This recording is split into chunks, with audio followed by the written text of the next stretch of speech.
वातावरण सगळीकडेच आहे आणि ह्या उन्हाळ्यात आपण आपला आहार कसा असावा किंवा आपण आपल्या आहाराची किंवा आपल्या डाएटची कशी काळजी घ्यावी हे आज आपण पाहणार आहोत. नमस्कार, मी श्रुती माने BR विशेष या कार्यक्रमात आपल्या सर्वांचं स्वागत करते. आज आपल्याकडे आलेले आहेत डायटिशियन ऐश्वर्या कोनापुरे. आज आपण प्रत्यक्षात त्यांच्याशी चर्चा करणार आहोत आणि आजचा डाएट कसा असावा किंवा आपण काय खावावं, किती खावावं आणि कोणत्या वेळी काय काय खाल्लं पाहिजे, आपल्या शरीरासाठी किती काय चांगलं असतं किंवा वाईट असतं, अशा बऱ्याचशा गोष्टी आज आपण इथं चर्चा करणार आहोत आणि आपण त्यांच्याशी आता बातचीत करतोय. नमस्कार, BR विशेष या कार्यक्रमात आपलं खूप खूप स्वागत. नमस्कार. ओळख करून द्या. नमस्कार, मी ऐश्वर्या कोनापुरे गोल्ड स्ट्रीम येथे ॲज अ न्यूट्रिशनिस्ट म्हणून कार्यरत आहे. माझं प्रायमरी एज्युकेशन सिद्धेश्वर कन्या प्रशाला शाळेतून झालं आहे आणि महाविद्यालयीन शिक्षण दयानंद महाविद्यालयातून झालं आहे आणि पोस्ट ग्रॅज्युएशनसाठी मी पुणे येथे SNDT वुमन्स युनिव्हर्सिटीमध्ये माझं पोस्ट ग्रॅज्युएशन पूर्ण केलं आणि त्यानंतर VLCC slimming centre, enrich fitness lab आणि हिलिंग हँड्स क्लिनिक अशा 3 ठिकाणी काम केलेलं आहे आणि त्यानंतर मी सोलापूरमध्ये येऊन येथे ॲज अ न्यूट्रिशनिस्ट म्हणून गोल्ड स्ट्रीममध्ये आणि योगा इन्स्ट्रक्टर म्हणून सध्या काम करत आहे. अरे वा, ह्या क्षेत्रामध्ये बऱ्याच मुली कमी येतात. म्हणजे बघायला गेलं तर आधी पूर्वीच्या काळी आजीचा बटवा म्हणून हा एक प्रकार होता की बाबा त्यातनं काहीतरी निघायचं आणि आपल्याला काहीतरी उपचार वगैरे व्हायचे आणि तो बरेही व्हायचे. पण काळ बदलत गेला आणि डायटिशियन न्यूट्रिशन आलेत आणि आता आपण त्यांच्या सहाय्याने आपण आपले सगळे प्रॉब्लेम सॉल्व्ह करतोय. ह्या क्षेत्रांकडे तुम्ही वळलात का? असं वाटलं की बाबा नाही, आपण ह्या क्षेत्राकडे वळलं पाहिजे किंवा हे क्षेत्र आपण निवडलं पाहिजे, असं का वाटलं तुम्हाला? ॲक्च्युली लहानपणीपासूनच खूप आवड होती फिटनेसची, चांगल्या हेल्दी गोष्टींची आणि आपण बॉलिवूड क्रेज जास्त असतो लहानमध्ये आणि बॉलिवूडमध्ये सर्रास डाएट्स वगैरे चालायचे त्या काळी. सो मग तेव्हा वाटायचं की अरे मला पण हेल्दी खायचं आहे, मला पण फिट राहायचं आहे आणि म्हणून ती आवड निर्माण होत गेली. आणि आई नेहमी म्हणते की ज्या क्षेत्रामध्ये आपली आवड आहे त्या क्षेत्रामध्येच आपण करिअर केलो तर खूप आपण आनंदी आणि हॅपी लाईफ जगू शकतो आणि सक्सेसफुल होऊ शकतो. आणि म्हणून तो विचार करून मग हेच फील्ड चूज करायचा असा निर्णय घेतला आणि मग आपण आनंदी असेल तर आपण दुसऱ्यांना सुद्धा आनंदी ठेवू शकतो. पहिल्याच प्रश्नाने महत्त्वाचा, संतुलित आहार म्हणजे नक्की काय? बरेचसे म्हणतात की तू हे खा, ते खा, हे नकोस खाऊ, ते नकोस खाऊ, पण नक्की प्रत्येकजण म्हणतात की पौष्टिक खावा, संतुलित खावा, पण नक्की संतुलित आहार म्हणजे काय? हेल्दी ॲक्टिव्ह लाईफस्टाईल सगळ्यांनाच हवी असते आणि त्यासाठी 2 मूलभूत गरजा आहेत, ते म्हणजे डाएट आणि एक्सरसाइज. पण ह्यामध्ये एक्सरसाइजला महत्त्व 30% दिलेलं आहे सायन्सनी आणि 70% आपण काय आहार घेतोय त्यावर आहे. मग इतका मोठा प्रभाव असेल डाएटचा तर आपण हेल्दी किंवा संतुलित आहार घेणं खूप गरजेचं आहे आणि त्यामुळे आपण हेल्दी ॲक्टिव्ह लाईफस्टाईल जगू शकतो जी आजकालच्या सगळ्या लोकांना हवी आहे. ॲक्टिव्ह आणि हेल्दी लाईफस्टाईलसाठी बरेचसे जण आपण बघतोय की बाबा नाही, 10 दिवसांमध्ये 5 किलो वजन, 2 किलो वजन कमी करून दिलं जाईल इथे, असे बरेचसे योगा क्लासेस किंवा असे काही घेतले जातात. पण अशाच क्लासेसचा खराच परिणाम होतो का की बाबा 10 दिवसात 2 किलो वजन किंवा 3 किलो वजन कमी होतं का? आय थिंक वेट लॉसमध्ये पॉईंट हे आहे की आपल्याला वेट लॉस करायचा नाही आहे, आपल्याला फॅट लॉस करायचं आहे. जनरली जेव्हा असं 5 kgs 3 kgs किंवा 10 किलोपर्यंत एका महिन्यामध्ये कमी होतात, नेक्स्ट मंथमध्ये आपण तितकंच वजन गेन करतो. तो तुमचा हेल्दी वेट लॉस नाही आहे. ज्या डाएटनी किंवा ज्या आहाराने तुम्हाला खूप हेल्दी ॲक्टिव्ह आणि छान फील होतं तोच आहार तुमच्यासाठी योग्य आहे. आणि आपल्याला फॅट लॉस करणं डोक्यामध्ये ठेवायचं आहे, ना की मसल लॉस. मसल हे बॉडीमधलं खूप चांगलं मास आहे आणि आपण ते वाढवणं इम्पॉर्टंट आहे. सो मला असं वाटतं की वेट लॉसच्या दृष्टीने बघण्यापेक्षा आपण फॅट लॉसच्या दृष्टीने बघितलं तर आपण खूप हेल्दी आणि फिट लाईफ जगू शकतो. आजकाल खूप क्रेज आहे की लोकांना नाही, जिममध्ये जातो आपण, प्रोटीन्स घेतो, क्रिएटाईन्स घेतो, जे वर्कआउटच्या आधी जे काही घेतलं जातं किंवा बऱ्याचशा गोष्टी अशा असतात की बाबा नाही, आम्ही जिमला जातोय म्हणजे हे एवढं खाल्लंच पाहिजे, तेवढं खाल्लंच पाहिजे, दिवसाला जेवढं तुमचं वजन आहे तेवढे प्रोटीन्स घेतलेच पाहिजे. मग हे कितपत बरोबर आहे किंवा कोणत्या मुलांनी जिम करावी, किती वयापर्यंत करावी किंवा कोणत्या वयापासून सुरुवात करावी जिमला किंवा एक्सरसाइजला, त्याबद्दल काय सांगाल? स्पेसिफिक एक्सरसाइजमध्ये जिम हा घटक नाही आहेत. जिमसोबत आपण योगा, एक्सरसाइज, रनिंग, वॉकिंग ह्या सगळ्या गोष्टी आपल्या एका एक्सरसाइज पॅटर्नमध्ये येतात आणि त्यातला एक भाग आहे जिम. जिम साधारणतः तुम्ही 15 वर्षानंतर स्टार्ट करू शकता. परत ह्याच्यामध्ये तुमची गरज येते. प्रत्येक डाएटच्या प्रत्येक पॉईंटला आपल्याला गरज येते की तुमची गरज काय आहे, तुमचं सध्याचं लाईफस्टाईल काय आहे, रुटीन काय आहे, आणि त्यावर बघून जर डाएट केला तर तो इम्पॉर्टंट आहे. जनरली जिममध्ये म्हणतात किंवा कुठेही बाहेरच्या जिममध्ये म्हणतात की आपण प्रोटीन जास्त खा किंवा तुम्ही फक्त नॉन व्हेजिटेरियन फूड्स खा आणि you are okay with your जिमचं थिंग. पण द पॉईंट इज तुम्हाला त्याची गरज आहे का, तुम्ही तितक्या इंटेन्सिटीने वर्कआउट करत आहात का. जर करत असाल तर तुम्हाला ते लागेल, पण जर करत नसाल तर it's waste of your protein intake. So आपण त्यासाठी योग्य तज्ज्ञाचा सल्ला घेऊन आपला आहार डिझाईन केला तर ते आपल्यासाठी कधीही फायदेशीर असेल. डाएट प्लॅन कसा असावा किंवा आपण त्याला कसा फॉलो करावा त्याबद्दल काय सांगाल तुम्ही? डाएट प्लॅन बनतो कसा हे इम्पॉर्टंट आहे. तर प्रत्येकाचं वेगळी लाईफस्टाईल असते.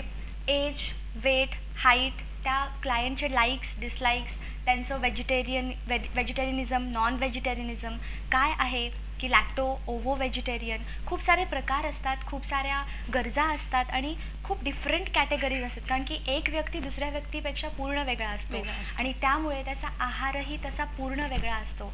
आणि म्हणूनच एक आहार एका व्यक्तीलाच ठराविक काळापर्यंतच चालतो आणि त्याला नंतर तो आहार बदलावा लागतो. आणि हेच सगळ्यांना समजून घ्यायला पाहिजे. जनरली क्लायंट्समध्ये किंवा जिममध्ये काय होतं की आपण अरे तू माझाच एजचा आहे तर माझा डाएट फॉलो कर असं खूपदा होतं. पण पॉईंट इथे हे आहे की त्याच्या ह्या सगळ्या गोष्टी, एज, हाईट, वेट, त्याचं बॉडी मास इंडेक्स, त्याचं फॅट पर्सेंटेज, त्याचं BMR हे पूर्ण वेगळं असेल त्या दुसऱ्या व्यक्तीच्या हिशोबाने. मग आपण तसा विचार करून प्रत्येकासाठी वेगळा असतो diet plan. So share your food but don't share your diet plan. That's the basic important thing. हल्लीच्या धक्काधक्कीच्या जीवनामध्ये, धावपळीच्या लाईफस्टाईलमध्ये खूप वेगळी लाईफस्टाईल आहे. स्वतःला वेळ काढणं खूप गरजेचं आहे. पण ह्या सगळ्याच्या गोष्टींसाठी स्वतःसाठी वेळ काढणं किंवा हेल्दी लाईफ जगण्यासाठी त्याबद्दल तुम्ही काय सांगाल, किंवा काय डाएट असा प्रत्येकाचा वेगवेगळाच असतो पण तरी एक बेसिक काय सांगाल तुम्ही? ॲक्च्युली कन्सेप्ट दोन आहेत, हेल्दी आणि फिट. सो आपल्याला हेल्दीपेक्षा फिट राहणं इम्पॉर्टंट आहे. काय मिनिंग आहे हेल्दीचं? हेल्दी असणं म्हणजे तुम्ही सध्याच्या स्थितीला रोगमुक्त आहात. पण फिट असणं म्हणजे आपण आपल्या भविष्यकाळामध्ये येणारे जे काही रोग आहेत त्यांना पूर्णपणे आळा घालण्यासाठी सध्याला केलेले प्रयत्न. सो नक्कीच फिट राहणं हे हेल्दी राहण्यापेक्षा जास्त इम्पॉर्टंट आहे. आणि फिटनेसचे 3 गोष्टी इम्पॉर्टंट आहेत फिटनेससाठी. त्या 3 गोष्टी म्हणजे योग्य आहार, योग्य व्यायाम आणि योग्य झोप. ह्या 3 गोष्टी जर आपण योग्य प्रमाणात केलो तर आपण नक्कीच खूप हेल्दी, फिट लाईफ जगू शकतो. आणि सध्या आपल्या धकाधकीच्या जीवनामध्ये जसं तुम्ही म्हणालात, आपण ह्याच 3 खूप गरजेच्या गोष्टींकडे दुर्लक्षित करतो. तर सगळ्यांना हेच करायची तीच आपण आपल्यासाठी करत नाहीये, वेळ काढत नाहीये स्वतःसाठी. प्रत्येकाचे डायटिशियन वेगवेगळे असतात किंवा कुणी घरचं आई वडिलांचं ऐकून खातं किंवा वेगवेगळे जे आपण कुठे जातो किंवा आपण कुठल्या शहरात राहतो, आपण कुठल्या भागात राहतो याच्यावर सगळा आपला आहार अवलंबून असतो. पण बेसिक सगळ्या लोकांचं इंडियन डाएट खूप आहे आणि त्याबद्दल काय सांगाल तुम्ही? इंडियन डाएट कुणीही मिस करत नाहीये. सो सकाळी हेल्दी ब्रेकफास्ट असतो, दुपारी जेवण असतं, परत रात्री सुद्धा ते खातात. मग त्या इंडियन जेवणाबद्दल किंवा त्या लाईफस्टाईल बद्दल तुम्ही काय सांगाल? आपली इंडियन संस्कृती ही खूप प्राचीन आहे. आजीचा बटवा जसं तुम्ही आधी म्हणालात, किंवा आपण स्वयंपाकघरातल्या मोहरीपासून ते दारावर लटकणाऱ्या भोपळ्यापर्यंत सगळ्यांना विशेष महत्त्व आहे. आणि आपली संस्कृती इतकी प्राचीन असण्यामुळे ती नक्कीच तितकीच मेडिकली चांगली आहे. आणि आपण काय करतो, पाश्चात्य संस्कृती आणि भारतीय संस्कृती ह्याचा मस्त मिलाप करत आहोत. त्यामुळे आपल्याला हे लाईफस्टाईल डिसऑर्डर्स होत आहेत. ओबेसिटी म्हणा, BP म्हणा, कार्डियॅक प्रॉब्लेम्स म्हणा. तर हे का होत आहेत? कारण की सकाळी छान घरचा ब्रेकफास्ट करून जायचा, पण इव्हनिंगच्या स्नॅक्सला जेव्हा खूप भूक लागते तेव्हा चहासोबत सगळेजण समोसा, वडापाव प्रिफर करतात. किंवा आजकाल चपातीची जागा पिझ्झाने घेतली आहे, तंदूर रोटी. ह्या सगळ्या गोष्टी इंडियन संस्कृती नाही आहे. त्यामुळे जर तुम्हाला इंडियन संस्कृतीच फॉलो करायची असेल तर go with pure Indian things. आणि जर तुम्ही मिक्स करत असाल तर तुम्हाला लाईफस्टाईल डिसऑर्डर्स होतील आणि ते नक्कीच आपल्यासाठी खूप घातक आहेत. त्यामुळे इंडियन डाएट्स इतके प्राचीन आहेत तर आपण त्याला स्टिक करून राहायला पाहिजे. हां, पण जर तुम्ही स्पोर्ट्स पर्सन असाल तर तुम्हाला भात भाजी वरणपोळी नाही चालणार. पण आणि तेच तुम्ही जर मेडिकली ॲडमिट असाल तर तरीही तुम्हाला तो डाएट नाही चालणार. सो जसं मी आज सुरुवातीपासून म्हणते आहे की गरज ओळखून तसा डाएट प्लॅन असणं, एका योग्य तज्ज्ञाच्या सल्ला घेऊन तर तो नक्कीच आपल्याला फायदेशीर ठरेल आणि आपण फिट राहू. आताची जर ते आपली धकाधकीची जर आपली लाईफ बघितली, आपली जर लाईफस्टाईल बघितली तर खूप ती धावपळीची आहे. तर ह्या सगळ्या धावपळीच्या लाईफस्टाईलमध्ये आपली ओबेसिटी वाढत आहे, तर त्याबद्दल तुम्ही काय सांगाल? ओबेसिटी सगळ्यात इम्पॉर्टंट गोष्ट म्हणजे असाध्य रोग नाही आहे.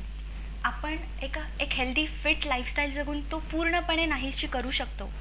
आणि देवाने आपली बॉडी खूप ब्युटिफुली डिझाईन केलेली आहे. त्यामध्ये प्रत्येक ऑर्गनला एक विशिष्ट जागा आहे. आणि ओबेसिटी म्हणजे इनडायरेक्टली तुम्ही फॅट शरीरामध्ये घालत आहात. मग जेव्हा हृदयाच्या भोवती खूप सारं फॅट जमा झालं असेल तर तो पंप कसं करणार? त्याला तुम्ही जागाच देत नाही आहे. Same with kidneys, liver, pancreas, आपल्याला त्यांना त्यांच्या जागेवरच ठेवायचं आहे. त्यांची जागा कमी करायची नाही आहे फॅट घालून. मग हेच ओबेसिटीचं मेन आहे की हे असाध्य रोग नाही आहे. मग आपण ते नक्कीच सॉल्व्ह करू शकतो. आणि तसं बघायला गेलं तर वर्ल्डमध्ये इंडियन मेल्स ओबेसिटी ही 5th रँकवर आहे आणि फिमेलची 3rd रँकवर आहे. सो विचार करण्यासाठी सारखी गोष्ट आहे की इंडियन संस्कृती इतकी चांगली असून आपण का इतके चांगले नंबर घेतोय चुकीच्या गोष्टींमध्ये. त्यामुळे आपल्याला हे नक्कीच विचार करण्यासारखी गोष्ट आहे. आणि आपलं जे लाईफस्टाईल आहे, हे जे जीवनशैली आहे ती चांगली करायला खूप गरजेची आहे. कारण की तुम्ही बघू शकता की 98% ओबेसिटी ही आपण लाईफस्टाईल जशी रॉंग करतो त्यावर आहे, चुकीच्या लाईफस्टाईलवर आहे. आणि फक्त 2% आहे जी आपल्या आईवडिलांकडून येते. आणि आपण जनरली ब्लेम करताना मी बघते क्लायंट्सला की नाही माझे आई बाबा जाड आहेत, आमच्या घरामध्ये सगळे जाड आहेत, मग मी पण जाड आहे. बट खूप म्हणजे तुम्ही चुकीचं गोष्ट आहे ते. बिकॉज इट्स 98% तुम्ही अडॅप्ट केलेली आहे, तुम्ही स्वतः घेतलेली आहेत. आणि फक्त 2% आपल्या आईवडिलांकडून आपल्याला येते. सो आपण विचार करायला पाहिजे. आणि जर तुम्हाला ओबेसिटी असेल, जसं मी म्हणाले की तुमचे ऑर्गन्स नीट काम नाही करू शकणार कारण की फॅटचं लोड खूप असतं आजूबाजूला. आणि त्यामुळे बाकीचे फर्दर प्रॉब्लेम्स होतात. डायबिटीज, BP, कार्डियक प्रॉब्लेम, तुमचं मेंटल प्रॉब्लेम, तुम्हाला मसल विकनेस होते. तुम्ही आणि एक पायांना एक स्पेसिफिक वजनमध्येच ते चालू शकतात. अप केलात, वजन अप झालं तर तुम्ही वॉकिंगला पण तुम्हाला प्रॉब्लेम होतं. पायदुखी, सांधेदुखी, म्हणजे एक ना असे अनेक रोग आपल्याला जडतात. त्यामुळे ह्याचं एक छोटंसंच आहे, काय करायचं आहे, फक्त आपलं वजन नियंत्रित करायचं आहे, आणि जे आपण खूप इझिली करू शकतो. सो मला असं वाटतं की प्रत्येकाने आपलं वजन नियंत्रित करायला पाहिजे. त्यासाठी एक फॉर्म्युला आहे. माझी हाईट 165 आहे. सो अकॉर्डिंग टू दॅट 165 मधून 100 मायनस करा, तितकं माझं वजन हवं आहे. सो मग जर मी मायनस केलं तर 60 to 65 is what my ideal weight. So तुम्ही तुमचं बघा की तुम्ही कुठल्या कॅटेगरीमध्ये मोडता. जस्ट आपलं हाईट इन सेंटीमीटर्स -100. सो तसं केल्याने आपल्याला कळेल की आपण योग्य वजनामध्ये आहोत की नाही. खूप छान. म्हणजे आपलं वजन कसं नियंत्रित ठेवलं पाहिजे किंवा आपल्या वजनाच्या नियंत्रणामुळे आपल्याला कुठला रोग तरी जडलेला नसेल ना, तर हे आपल्या वजनावरून आपल्याला नक्कीच कळतं. ओबेसिटीमुळे बरेचसे रोग आपल्याला जडले जातात. फॉर एक्झाम्पल डायबिटीज आहे, थायरॉइड आहे, तर त्याबद्दल तुम्ही काय सांगाल? डायबिटीजबद्दल जर बोलायचं झालं तर फक्त आणि फक्त आपल्या बैठ्या जीवनशैलीमुळे आणि बाहेरचं जर आपण बघायला गेलो तर पोल्युशन, आपले स्वतःचे हॅबिट्स, स्मोकिंग असेल, ड्रिंकिंग असेल आणि बाकीच्या बैठी जीवनशैली ज्यामध्ये आपण काहीच काम करत नाही आहे. म्हणजे आपण जर विचार करायला लागलो तर आपण झोपेतून उठतो तेव्हा आपण बसलेलो असतो. त्यानंतर वर्क प्लेसवर जातो तेव्हा आपण आपल्या गाडीवर बसलेलो असतो. वर्क प्लेसवर जातो तिथे पण आपण बसलेलो असतो. आणि नंतर फक्त बसायची हालचालीचं. आणि आपले जे हे हात पाय आहेत ते मुवमेंटसाठी बनलेले आहेत. सो आपल्याला मूव्ह करायला पाहिजे. डोअरबेल जरी वाजली तरी आजकाल मोलकरीणींना सांगतात की तू दरवाजा उठा, दरवाजा उघडा, सो दॅट तुम्ही तुमच्या बॉडीला मूव्ह करताय. सो खूप इम्पॉर्टंट आहे की बॉडीला मूव्ह करणं. आणि डायबिटीजमध्ये पण आपण जर वजन नियंत्रणात आणलं तर इझिली डायबिटीज क्युअर होऊ शकतो पूर्ण प्रमाणात. आणि दुसरी महत्त्वाची गोष्ट म्हणजे काय आहे डायबिटीज हे खूप जणांना माहिती नसतं.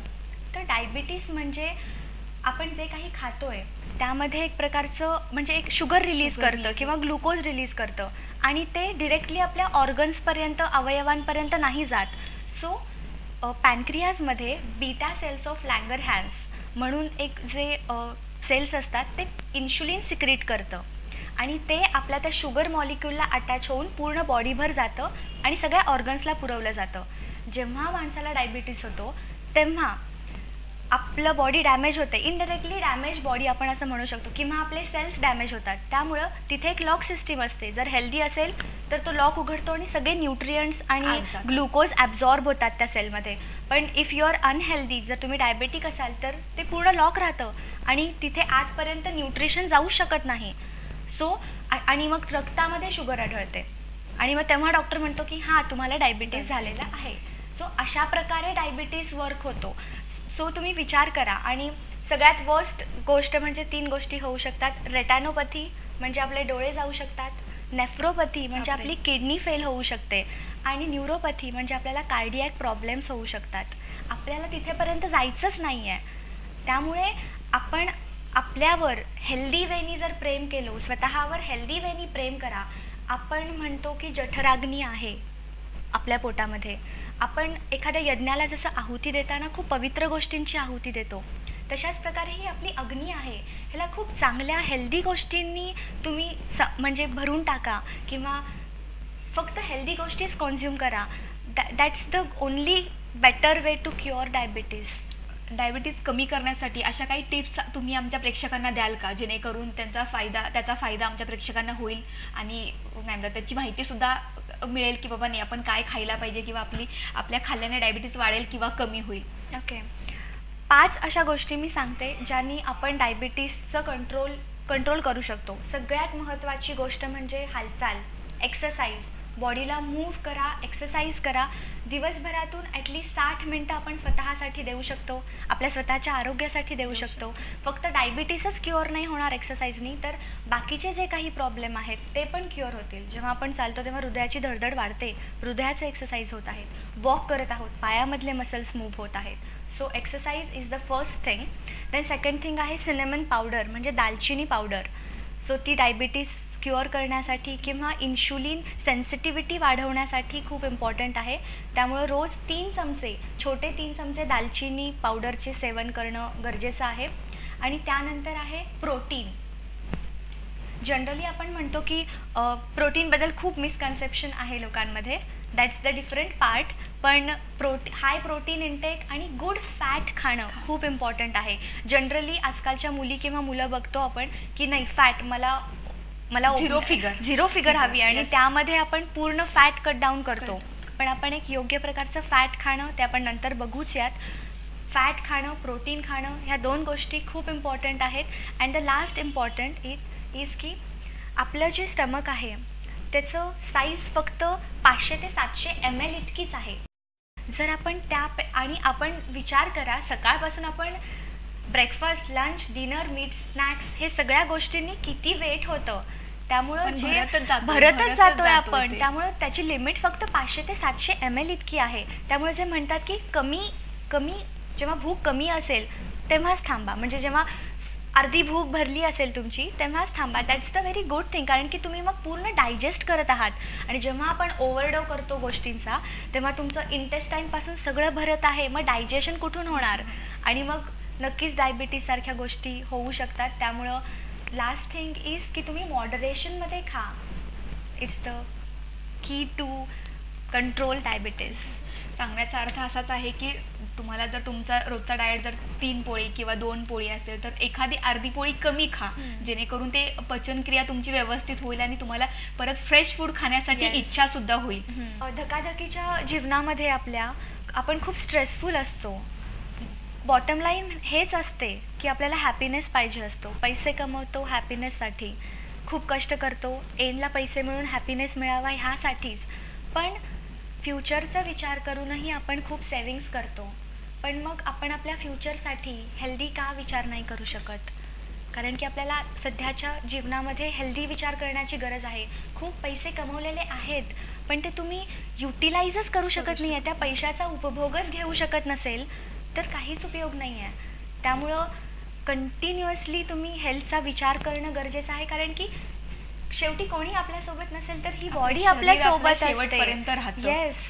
सो आपण तसंच विचार करून एक हेल्दी लाईफस्टाईल जगणं खूप इम्पॉर्टंट आहे. तुम्ही आता बोलताना म्हणलातच की गुड फॅट्स किंवा बॅड फॅट्स, पण प्रेक्षकांना असं इच्छुक आहेत की ते गुड फॅट्स म्हणजे नक्की काय, म्हणजे काय खाल्ल्याने आपल्या शरीरात गुड फॅट जातील, असे काय कोणते पदार्थ आहेत किंवा कोणते फूड आहेत? तुम्ही जसं म्हणलात की पहिली गोष्ट म्हणजे झिरो फिगरसाठी आपण पूर्णच फॅट कट डाऊन करतोय, जे खूप चुकीचं आहे.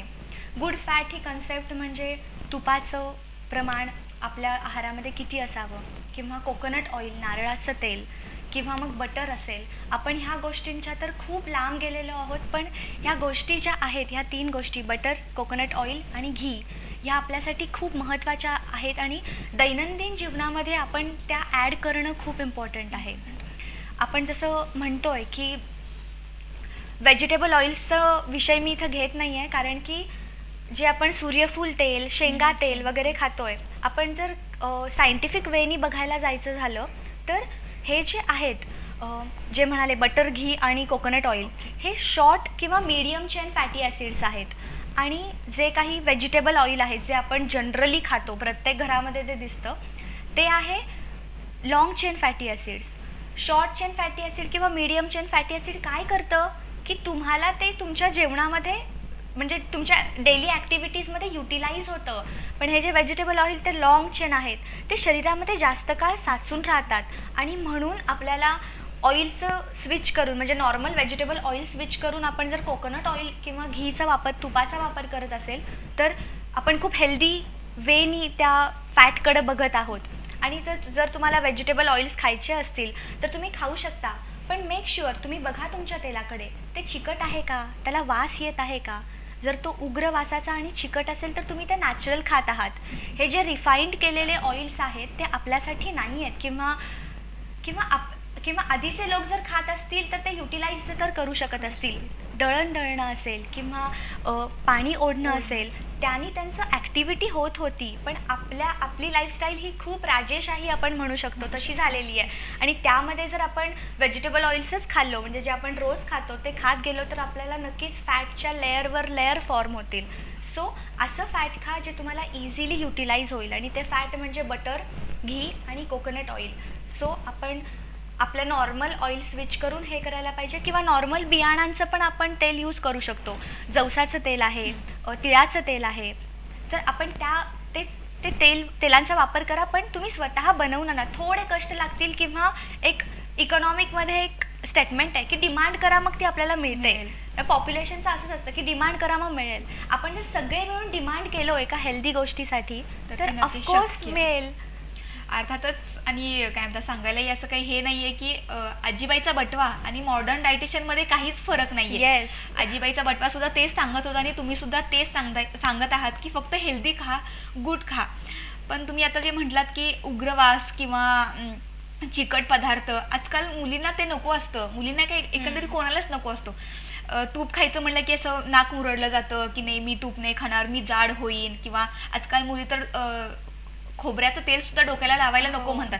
पण ज्या आधीपासून चालत आलेल्या गोष्टी त्याच खऱ्या आहेत, आणि त्याला सायन्स सुद्धा ते सिद्ध करत आहे. येस, सायन्सनी सिद्ध केलेलं आहे. त्यामुळं जेव्हा सायन्सचा विषय येतो तेव्हा आपण ते ॲग्री करायला हवं, कारण की काहीतरी रिसर्चेस करून ते गोष्टी समोर आलेल्या आहेत. सो त्याकडे दुर्लक्षित केलात म्हणजे मग अगेन लाईफस्टाईल डिसऑर्डर्स होणार. आणि मग मला असं वाटतं की डॉक्टरांकडे जाण्यापेक्षा तुम्ही स्वतःचे डॉक्टर व्हा. आपण 4 लाख इझिली घालायला तयार होतो कुठल्याही ऑपरेशनसाठी, हार्ट ऑपरेशनसाठी, पण आपण 40 रुपयाचं सॅलड किंवा एक थोडंसं तूप किंवा थोडंसं दही अशा चांगल्या गोष्टींसाठी काय इन्व्हेस्ट नाही करत आहे. घरामध्ये बघा, जनरली आता विषय निघाला आहे म्हणून सांगते की कॅल्शियम इंटेक सगळ्यांसाठी युजफुल आहे. For strong bones, for strong hair, for strong teeth. तर मग आपण किती कॅल्शियम खातोय? जेव्हा आपण 500 ml म्हणजे अर्धा लिटर दुधाचं सेवन जेव्हा रोज करू, तेव्हा आपलं डेली कॅल्शियमची नीड पूर्ण होते. आणि विचार करा की आपण किती दूध आणि दही खातोय. आता जसं म्हणाला तुम्ही की जे दुधापासून मिळतं ते लोक ते अवॉइड करतात आणि कॅल्शियमच्या गोळ्या घेत आहेत. आणि आता फॉर एक्झाम्पल आपल्याला ओमेगा 3 फॅटी ॲसिडची गोळी पण आपण घेऊ शकतो, किंवा ते इझिली अवेलेबल आहेत आणि लोक ते खूप सहजरित्या घेऊ शकतात. But you will get omega 3 from your जवस का चटणी. सो मग आपण त्याकडे का जात नाहीये? सो मग थोडं किचनमध्ये लक्ष दिलं ना की आपण खूप हेल्दी राहू शकतो आणि कधीच डॉक्टरांकडे जाण्याची वेळ पण नाही येणार. येस. प्रोटीनचा आणि कार्बोचा विषय निघालेलाच आहे, तर प्रेक्षकांना आवडेल ऐकायला आणि जाणून घ्यायला की नक्की प्रोटीन काय असतं किंवा कितपत आपण घेतलं पाहिजे प्रोटीन, किंवा आपल्या शरीरात प्रोटीनची मात्रा कितपत असायला पाहिजे. आपण जे खातो, जे रोजच्या आहारातून आपल्याला त्या आहारातून प्रोटीन मिळतं का, तर त्याबद्दल तुम्ही काय सांगाल? WHO किंवा रेकमेंडेड डाएटरी अलाउन्स म्हणजे आपल्याला रोज किती गोष्टी किती प्रमाणात लागतात ह्या खूप वेगळ्या ठरतात. मी तुम्हाला अगेन म्हणते आहे की गरजेनुसार त्या चेंज होत राहतात. पण एक हेल्दी लाईफ जगण्यासाठी किंवा एक फिट लाईफ जगण्यासाठी कार्बोहायड्रेटचा रेशो, आपण रेशोकडे जाण्यापेक्षा आय थिंक मला असं वाटतं की 4 चपाती एक मेल अडल्ट खातो, पूर्ण एक नॉर्मल ॲव्हरेज रेशो आहे. येस. तर मग तुम्ही फक्त 2च चपाती खा, पण तुम्ही बाकीचे 2 वाट्या भाजी खा, 1 वाटी दही खा, 2 वाट्या सॅलड खा, तुमचं पोट आपोआप भरेल. आपण या काहीच गोष्टी खात नाही, थोडीशी भाजी आणि 4 चपात्या, and we are completely fine with that. नाही मला बाकी काही नको, मी डब्यामध्ये आज थोडीशी भाजी आणि 4 चपाती आणलो आहे. सो तुम्ही कार्बोहायड्रेट का जास्त टाकताय?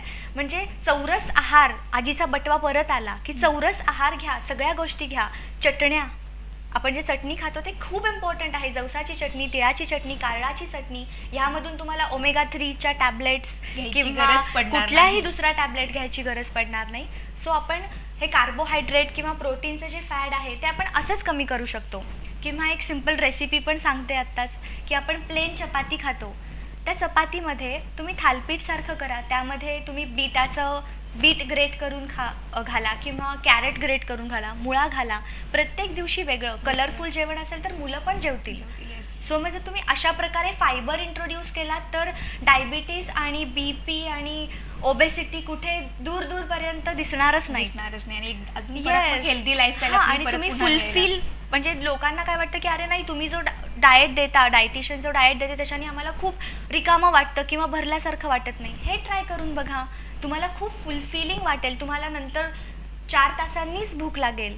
सो मग आपण कार्बोहायड्रेटचं प्रमाण जसं म्हणालो तर ते अशा प्रकारे कमी करू शकतो. आणि तंदूर रोटी किंवा गार्लिक नान अशा प्रकारचं खूप फॅट आहे, त्याच्याने आपण रिफाईंड फ्लोअर खातोय, मैदा खातोय, ज्यामध्ये फायबरचं प्रमाण 0 आहे. आणि आजकालच्या आपण जो गिरणीमधून दळून आणतो ते पीठही एकदम बारीक असतं, त्यामध्ये फायबरचं प्रमाण नसतं. तर आपण नॉर्मल इंडियन्स काय करू शकतो की न चाळता आपण पीठ वापरू शकतो. आपल्याला फायबर हवं आहे आपल्या बॉडीला. सो आपण प्रत्येक गोष्टीमधून जर फायबर घेतलो तर बॉडी खूप चांगल्या प्रकारे वर्क करते, कारण की पोटाला बल्कची गरज असते की जेवढं जास्त हेवी खात असेल तेवढं सकाळी मोशन्स आपली चांगली होते, आणि म्हणून लोक चपाती खातात. त्यापेक्षा ट्विस्ट दॅट इन सच अ वे की तुम्ही सॅलडही खातायत आणि चपातीही जातीये, चौरस आहार येस खाताय. आणि दुसरी गोष्ट म्हणजे प्रोटीन. खूप, मी परत एकदा सांगते, खूप मिसकन्सेप्शन आहे प्रोटीनबद्दल. जनरली असं म्हणतात की रेकमेंडेड डाएटरी अलाउन्स म्हणजे जे WHO सांगितलेलं आहे ते म्हणतात की तुमच्या बॉडीच्या वेटच्या into 1 you need that much. My weight is 55, so I need 55 grams of proteins. पण जर इंडियन डाएट बघायला गेलो आपण तर त्यातून मला हार्डली 20 to 25 ग्रॅम प्रोटीन भेटत आहेत. मग मी अजून काय ॲड करू शकते? कारण की पोळी, भाजी, भात, वरण हे तर आपलं रेग्युलरचंच आहे, पण आपण त्यामध्ये अजून काय ॲड करू शकतो?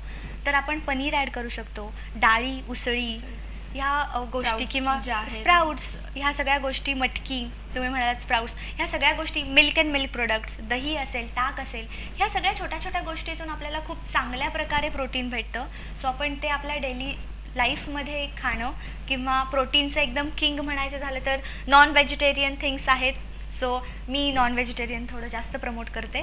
सो ज्यामध्ये चिकन आहे, मीट आहे, एग्स आहे, फिश आहे. सो आपण ह्या सगळ्या गोष्टी जर आपल्या आहारामध्ये इंट्रोड्यूस केल्या तर आपल्याला सगळ्या प्रकारचं फॅट, प्रोटीन आणि कार्बोहायड्रेट सगळंच मिळेल.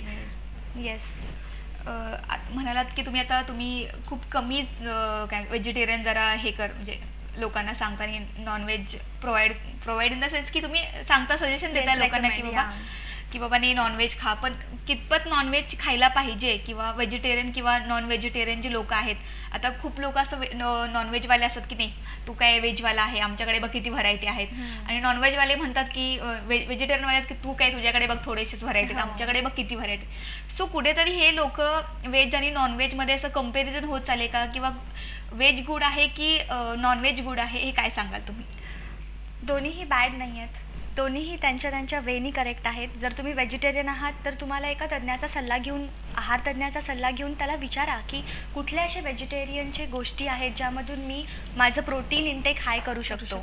आणि तुम्ही जसं म्हणला की प्रमाण, अगेन जर जिममध्ये 2 तास वर्कआउट करणारा जर कुठला मेल असेल किंवा फिमेल असेल तर she need more protein than normal individual जो सेडेंटरी लाईफ जगतोय, जो बसून आहे. सो प्रत्येक गोष्टीमध्ये आपली गरज, आपली लाईफस्टाईल आणि आपलं वे ऑफ डुईंग वर्कआउट हे येतं, आणि मग त्यानुसार प्रोटीनचं प्रमाण बदललं जातं. आणि मी व्हेजिटेरियनलाही तितकंच प्रमोट करते, पण नॉन व्हेजिटेरियन का, कारण की आपल्याला क्वालिटी प्रोटीन हा एक भाग असतो. First class animal source protein हे ॲनिमल्सकडूनच भेटतं, मग त्यामध्ये दूध आणि दुग्धजन्य पदार्थ पण आले. येस, त्यामुळं असं स्पेसिफिकली एक नाही आहे, दोन्हीही त्यांच्या त्यांच्या दृष्टीने योग्य आहे. जसं आता धकाधकीचं जर आयुष्य आणि लाईफस्टाईल जी चालली आहे त्याचा जास्त परिणाम खरं तर महिलांवरती होतो. काय म्हणतात किशोरवयीन मुलींवर होतो, जे कॉलेजमध्ये जातात. त्यांची लाईफस्टाईल खरंच खूप वेगळी आहे. त्यांचा कसं डाएट असतो की एखादा समोसा जर दिवसभरात खाल्ला तर त्यांना पुरेसा असतो, म्हणजे भूक लागत नाहीये. मग मुद्दा असा आहे की मासिक पाळीच्या वेळेस पण त्यांना मूड स्विंग्स होणे किंवा भूक न लागणे, आणि अशा काळात खूप वजन सुद्धा त्यांचं वाढलं जातं, किंवा एक अशी एज येते की बाबा नाही बऱ्याचशा 2-3 महिन्यामध्ये बरंचसं वजन सुद्धा वाढलं जातं. तर तुम्ही काय सांगाल त्याबद्दल? खूप चांगला मुद्दा काढलाय तुम्ही. खरं सध्याच्या किशोरवयीन मुलींमध्ये PCOD म्हणजे पॉलिसिस्टिक ओव्हॅरियन सिंड्रोम हा एक खूप सध्या जास्त चालणारा विषय आहे, किंवा खूप जणींना हा त्रास होतो. आणि त्यामध्ये मोस्टली हेच होतं की तुम्ही जसं म्हटलात वजन वाढतं. मग हे काय होतं, इट्स अ हार्मोनल चेंजेस. जेव्हा आपण फॅटबद्दल बोलत होतो तेव्हा फॅट का इम्पॉर्टंट आहे त्याचा अजून एक इथे विषय येतो. Vitamin A, D, E, K हे 4 विटॅमिन्स बॉडीसाठी खूप गरजेचे आहेत. पण हे विटॅमिन्स जेव्हा तुम्ही फॅट खाता तुमच्या डाएटमधून तेव्हाच ते ॲब्झॉर्ब होतात आपल्या शरीरामध्ये, अदरवाईज इट्स वेस्ट. म्हणजे तुम्ही जर 2 गाजर खाल्लं, तुम्हाला वाटेल की अरे मला खूप विटॅमिन A भेटलं. No, you won't get that vitamin A unless and until जर तुम्ही फॅट जर कन्झ्युम करत नाही आहे. सो मग आजच्या मुलींमध्ये तेच आहे की ते फॅट पूर्ण कट डाऊन करतात, आणि जेव्हा फॅट कट डाऊन होतं डाएटमधून तेव्हा हार्मोनल चेंजेस होतात. आणि किशोरवयीन वय किंवा एक 25 वर्षापर्यंत, 18 ते 25 वर्षापर्यंत खूप गरज असते एक न्यूट्रिशियस आहाराची, तरच ते तुम्ही प्रेग्नन्सीपर्यंत टिकाव धरू शकता आणि खूप चांगल्या प्रकारे तुमची प्रेग्नन्सी होऊ शकते. त्यामुळे पॉईंट हाच आहे की तुम्ही योग्य प्रकारात फॅट किंवा संतुलित आहार घेणं इम्पॉर्टंट आहे त्या मुलींसाठी. आणि PCODसाठी वजन कमी का होत नाही, कारण की जेव्हा हार्मोनल चेंजेस होतात बॉडीमध्ये तेव्हा वेट लॉस जास्त प्रमाणात नाही होत. मग त्यासाठी एक स्ट्रिक्ट डाएट प्लॅन आणि एक स्ट्रिक्ट वर्कआउटचं प्लॅन किंवा एक्सरसाइजचं प्लॅन जर आपण केलो तर आपण नक्कीच PCOD पासून मुक्त होऊ शकतो, without any pills, without any medical pills और विदाऊट एनिथिंग. सो आपण फक्त आणि फक्त आपल्या आहारावर आणि आपल्या एक्सरसाइजवर आपण PCOD रिलीव्ह करू शकतो किंवा मासिक पाळीचे त्रासही रिलीव्ह करू शकतो.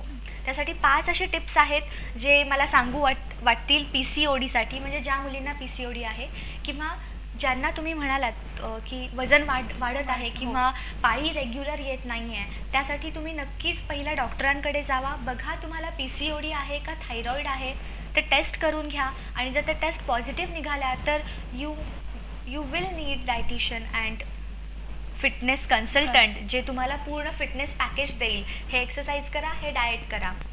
येस, त्यातल्या त्यात तरी सुद्धा तुम्ही जर त्या 5 दिवसांमध्ये बराचसा त्रास तर होतोच होतो, पण त्या 5 दिवसांमध्ये असं काय खाल्लं पाहिजे जेणेकरून तो त्रास थोडासा कमी होईल? येस, फर्स्ट थिंग आहे की तुम्ही ॲक्टिव्हिटी कमी करायला पाहिजे. त्या दिवशी नो एक्सरसाइज, म्हणजे त्या काळामध्ये आपण एक्सरसाइज नाही करायला पाहिजे. पूर्ण रेस्ट द्या. जे आधीचे लोक सांगत होते की आपण कुठेही म्हणजे शिवायचं नाही. ते इनडायरेक्टली त्यांचा हेतू असा होता की त्या लेडीला आराम मिळायला पाहिजे, कारण की ऑलरेडी खूप रक्तस्राव होत असल्याने आपल्याला खूप चक्कर येणं अशा प्रकार होऊ शकतात. आणि आहारामध्ये म्हणायला गेलात तर आपण गोड पदार्थांचा म्हणजे गुळाच्या गोड पदार्थांचा आपण सेवन करायला पाहिजे त्यावेळेस, कारण की चक्कर आलेली असते किंवा खूप रक्तस्राव झाल्याने किंवा पोट दुखू शकतं किंवा ह्या सगळ्या गोष्टींसाठी यू नीड थोडंसं स्वीट खाणं आपल्या ब्रेकफास्टच्या टाईमला आणि लंचच्या टाईमला एक्सपेक्टेड आहे. त्यानंतर सेकंड गोष्ट म्हणजे तूप, भात, वरण, म्हणजे जे तुमच्या बॉडीला एकदम काम इफेक्ट देईल. जे चपाती खाताय त्याला तूप लावून खावा, सो दॅट ह्याच्याने तुमचं पूर्ण बॉडी एकदम ल्युब्रिकेशन आपण ज्याला म्हणतो, वंगण, आपण इनडायरेक्टली वंगण करत आहोत बॉडीला. सो मग ह्या काळामध्ये या दोन तर ते गाडी चालायची बंद पडून जाऊ शकते. आणि मी जसं म्हणाले की PCOD साठी जे 5 गोष्टी आहेत त्यामध्ये पहिलं म्हणजे एक्सरसाइज. त्या 5 दिवसांव्यतिरिक्त तुम्हाला बाकीचे सर्व दिवस जर तुम्ही व्यवस्थित एक्सरसाइज केलात. नंतर मेडिटेशन. खूप स्ट्रेसफुल लाईफ आहे, मग ते पहिलीच्या मुलापासून अभ्यासाचं टेन्शन असू देत किंवा खूप म्हाताऱ्यांपर्यंत असू दे, स्ट्रेसफुल लाईफ आहे. मेडिटेशन करा, शांत बसा, स्वतःला वेळ दिला ना तर मग डॉक्टरांना वेळ द्यायची बिलकुल गरज नाही आहे. थर्ड गोष्ट म्हणजे आपण फूड्स सगळे बियाणं खा. जवसाची चटणी जसं मी म्हणाले, सगळ्या प्रकारच्या चटण्या ह्या आपण नाही खात. आणि मग बाकीचे जेव्हा सांगतात की हे सप्लिमेंट घ्या, we are okay with that, पण we are not okay with चटणी.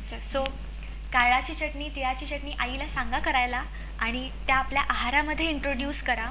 आणि हाय प्रोबायोटिक फूड हे आपलं दुसरं देव आहे आपण म्हणू शकतो. आपलं जे इंटेस्टाईन आहे किंवा हे दुसरं ब्रेन आहे, ते जर नीट राहिलं तर कुठलेच रोग नाही येणार. त्यामुळं मग आपण चांगलं आपलं गट सिस्टीम चांगली राहण्यासाठी आपण प्रोबायोटिक गोष्टी ॲड करू शकतो.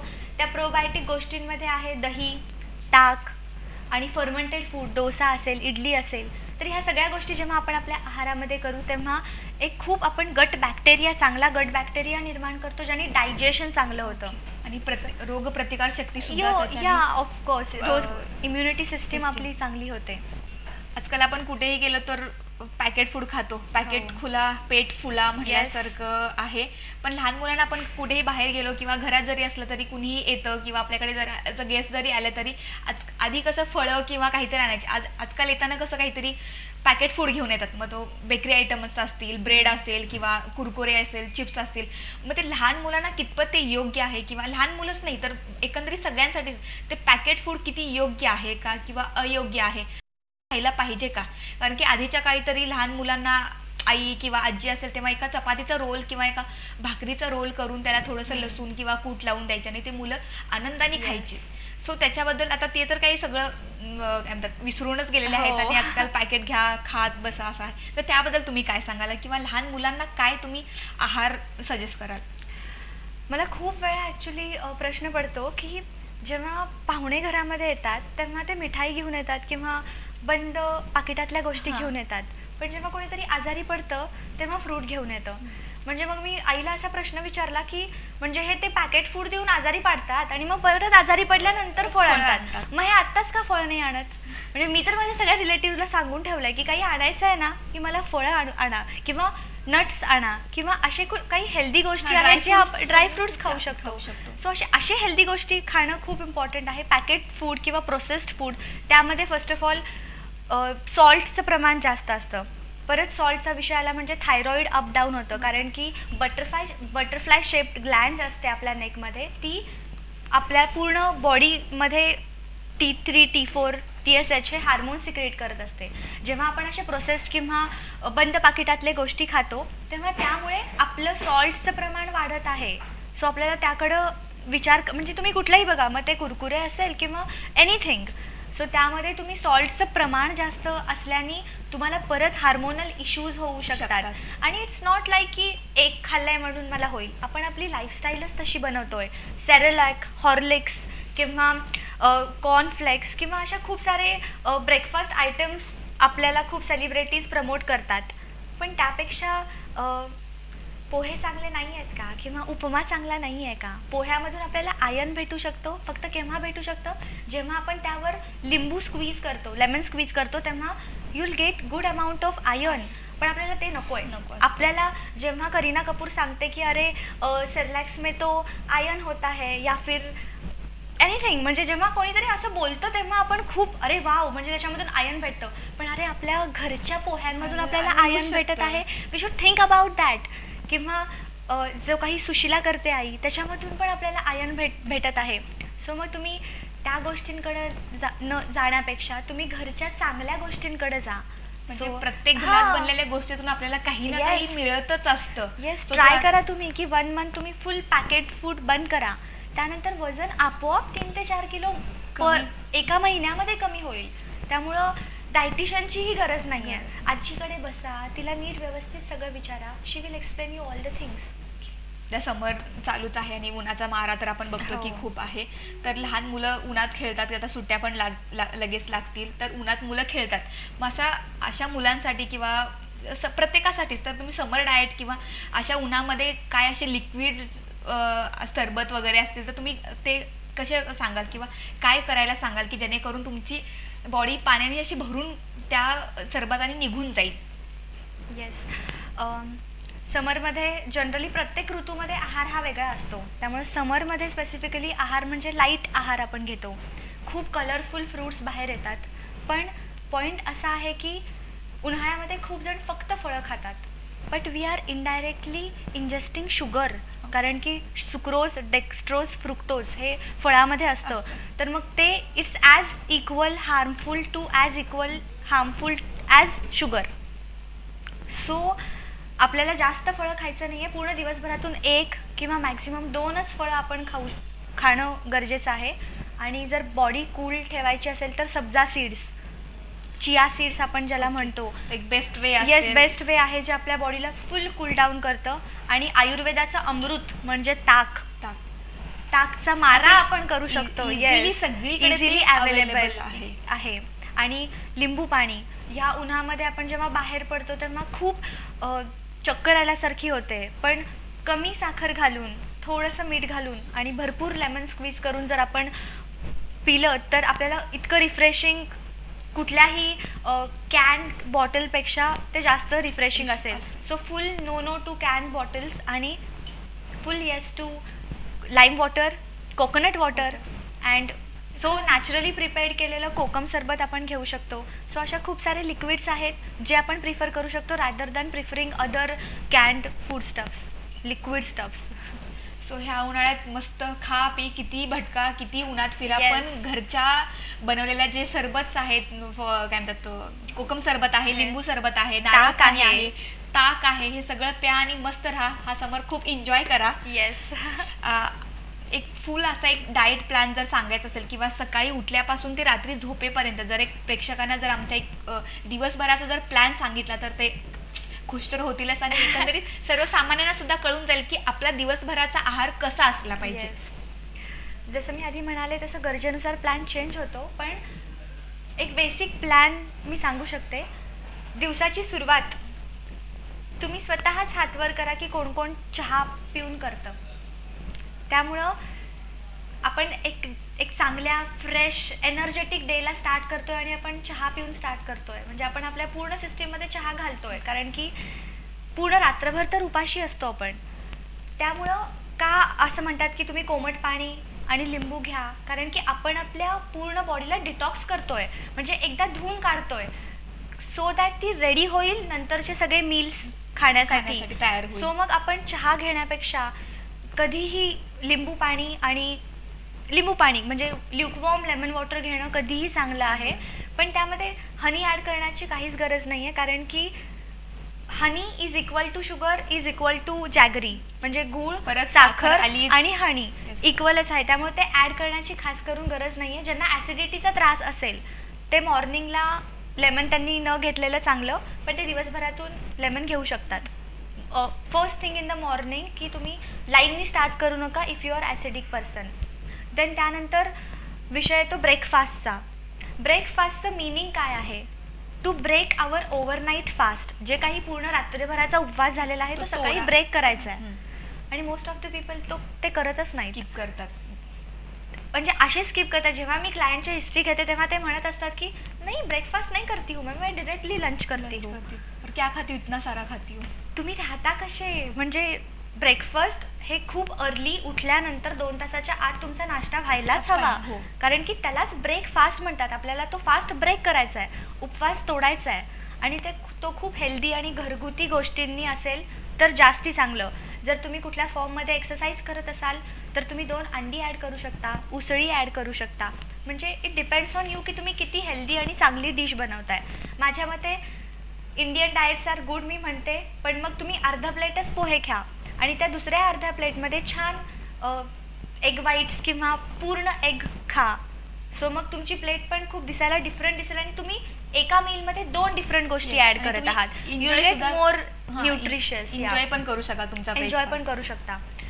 आणि कुठलाही नॉर्मल इंडियन ब्रेकफास्ट चालेल, थालीपीठ चालेल. जसं मी आधी पोळ्यांच्या जेव्हा आपण बोलत होतो चपातीबद्दल, तेव्हा तुम्ही वेगळ्या प्रकारचे थालीपीठ, मग तो एक दिवस मुळ्याचा असेल, एक दिवस बिटाचा असेल, एक दिवस गाजराचा असेल, तशा प्रकारे लॉट्स ऑफ व्हरायटीज तुम्ही नाश्त्यामध्ये ॲड करू शकता.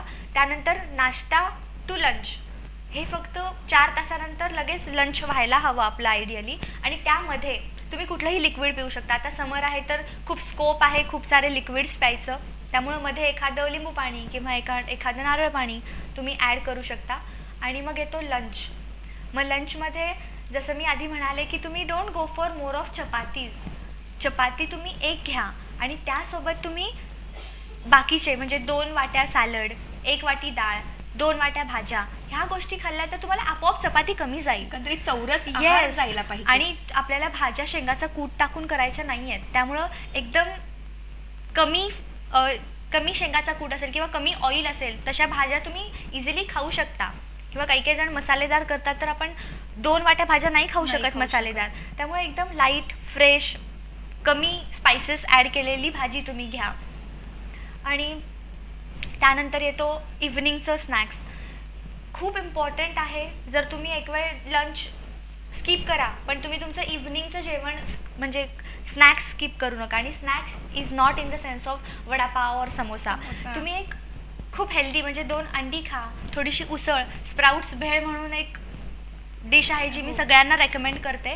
स्प्राउट्स भेळ म्हणजे मोड आलेली मटकी आपण प्रेशर कुक करून एक सिटी घ्यायची, थोडेसे मऊ होतात आणि त्यामध्ये आपण काकडी, गाजर, बीट, मुळा, टमॅटो लाईक अ भेळ. कारण की त्यावेळेला चमचमीत किंवा स्पायसी खायची इच्छा असते. मग तुम्ही असं हेल्दी वेनी खाऊ शकता. सो मग तुम्ही इव्हनिंग स्नॅक्स तसं करू शकता. करायला सुरुवात आहेत येऊ शकतात. आणि मग जो डिनर आहे, डिनरचा टाईम 7च्या आधी किंवा मॅक्स टू मॅक्स 7:30 ते 8च्या आधीच तुम्हाला तुमचं डिनर व्हायला पाहिजे. ह्याला पण एक सायंटिफिक रिझन आहे. जेव्हा आपण डिनरमध्ये चपाती, भाजी, भात, वरण खातोय ते पचायला खूप हलके असतात. जसं मी म्हणाले बॉडीमध्ये फुल शुगर फॉर्म होते ते खाल्ल्याने. पण आफ्टर 7-8 आपलं ॲक्टिव्हिटी काहीच नसते. आपण छान आरामात घरी टी व्ही बघतो आणि मग छान झोपतो. तुमची ॲक्टिव्हिटीच होत नाही आहे. मग बॉडीला वाटतं की अरे इतक्या साऱ्या एनर्जीचं काय करायचं. सो बॉडी एकदम आरामात म्हणते ठीक आहे let it store like a fat, will use later. मग असे फॅटच्या लेअरवर लेअर फॉर्म होऊन आपण वेट गेन करतो. त्यामुळं जर वेट लॉस करायचा असेल तर तुम्ही तुमचं डिनर अर्ली करा. रात्री जर भूक लागत असेल तर 1 कपभर गाईचं दूध पिऊ शकता, पण not more than that. So मग हे असं जर तुमचं संतुलित आहार आणि ह्या सगळ्या आहारामध्ये सगळ्या प्रकारच्या भाज्या, सगळ्या प्रकारचे चटणी, सगळ्या प्रकारचे सॅलड्स असणं खूप इम्पॉर्टंट आहे. कलरफुल खा. मी सगळ्या क्लायंट्सला सांगते की रेनबो खा तुम्ही.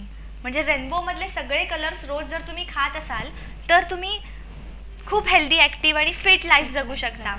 ह्या डाएट प्लॅनचा सगळ्यांना तर फायदा होणारच आहे. सगळे समजून घेतील की दिवसभरात आपण काय खाल्लं पाहिजे आणि काय नाही खाल्लं पाहिजे किंवा आपल्या शरीरासाठी काय चांगल्या गोष्टी आहेत. दिवसभर आपल्या खाण्याची सुरुवात किंवा आपल्या दिवसाची सुरुवात कशी व्हायला पाहिजे, आपल्या रात्रीची आपला दिवस कसा संपवायला पाहिजे, काय खाऊन संपवायला पाहिजे, हे खूप तुम्ही छान पद्धतीने सांगितलेलं आहे. Okay, thank you so much. Point असाच आहे की स्वतःवर प्रेम करायचं आहे. इस्पेशली लेडीज जे मुलासाठी 4 बदाम नक्कीच भिजवून ठेवतील पण स्वतःसाठी त्याच वाटीमध्ये 4 बदाम नाही घालणार. त्यामुळे स्वतःवर प्रेम करा. फळ आपल्या नवऱ्याला, आपल्या मुलांना ते छान सजवून देतील पण ते स्वतः नाही खाणार. त्यामुळं आणि खरी गरज त्यांना आहे. दिवसभर एकदम सकाळी मुलांना सोडा, टिफिन बनवा, इकडे जा, त्याला सोडा, परत शाळेतून Yes. घेऊन या, क्लासला घेऊन जावा, ऑफिसला जा, जर वर्किंग वुमन असेल तर घरचं बघा, कामवाली असेल सगळं Yes, घरात आपण मुलांच्या भविष्यासाठी एवढे साठी कष्ट करतो. करतोय, पण त्या भविष्यामध्ये तुम्हीच आजारी असाल तर मुलगा खुश राहील का?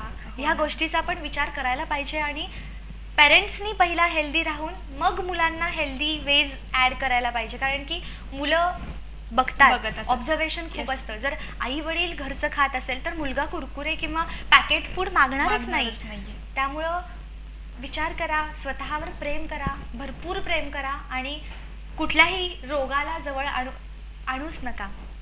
सो आता तुम्ही जी सांगितली ती लाईफस्टाईल जर ह्या सगळ्या लोकांनी जर अंमलात आणली तर रोगाला आमंत्रण देण्याची काही गरजच पडणार नाही, नाही. किंवा डायटिशियनकडे जायची Yes. किंवा माझं वजन वाढलंय, वेट लॉस करा किंवा मला डाएट प्लॅन द्या, ही मागणी करायची गरजच पडणार नाहीये. एकंदरीतच आता घरात काही एक्सरसाइज होत नाहीत म्हणून आपण जिम प्रिफर करतो की Yes. बाबा नाही आपण जिमला जातो किंवा तिथं तरी एकंदरीत आपल्याला थोडासा वेळ मिळेल किंवा हो. आपण स्वतःसाठी वेळ काढू शकू. पण ती कितपत जिम बरोबर आहे किंवा तुम्ही तिथं जाऊन तिथं वर्कआउट करता किंवा कितपत वर्कआउट केलं पाहिजे किंवा ती कितपत योग्य आहे, एक तुम्ही आता किंवा तुम्ही जिमबद्दल काय सांगाल?